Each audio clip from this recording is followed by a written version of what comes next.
I think that Flacco was brought back in to be the guy.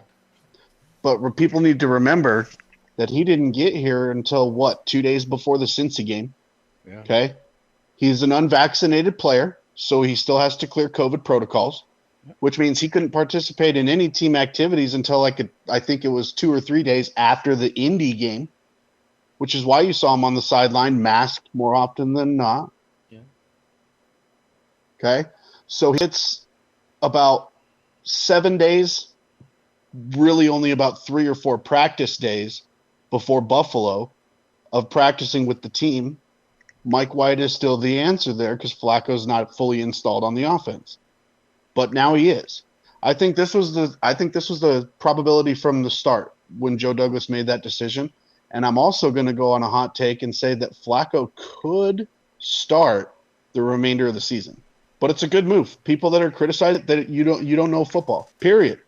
I'm not going to mince words about it. You don't know the game, and you don't know this team. I would really hate, and I mean maybe just because I don't want to get off of my horse when we're talking about having Zach need as much playing time as possible, but I'm just going to keep it real. I think the of him having another game or two of film to review with Joe Flacco as the quarterback, knowing that physically he can do the same thing that we're seeing everybody else do, but also bring that certain level of of additional excitement with his mobility and the off schedule stuff. I think it begs to question, is it even smart to give him another couple of games? But almost every snap that Zach doesn't play when he's 100% healthy is a waste, because going into next season, a lot of things are going to change, and what it is that we don't want to do is come into the season with questions about where it is that he's going to end up going.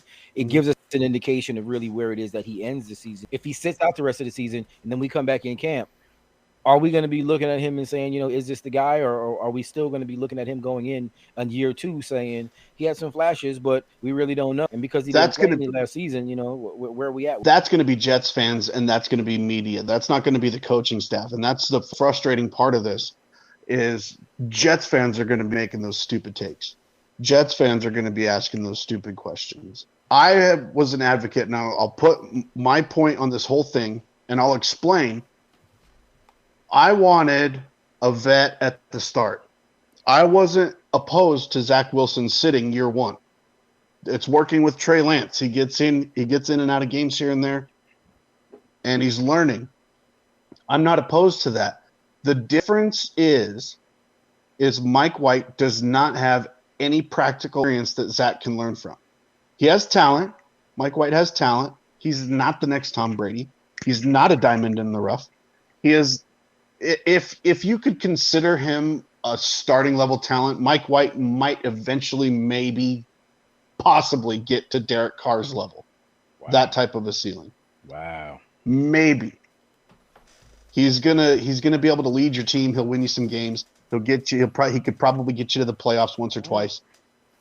But he's not going to win you a Super Bowl. That's high praise, though, because David Carr is considered a pretty good quarterback. Huh? And I'm not taking that away. I think Mike White can be a pretty good quarterback too, but he's not the answer here, and that's not a bad thing. Yeah. Okay. Now I think but like I said, there's a difference between sitting behind a guy and watching a guy that has no experience. And that his inexperience showed against, okay? So I think there's a difference between sitting behind that and sitting behind a 14-year vet that has 40,000 passing yards, 225 touchdowns to 144 interceptions, and has a 61.7% completion rate.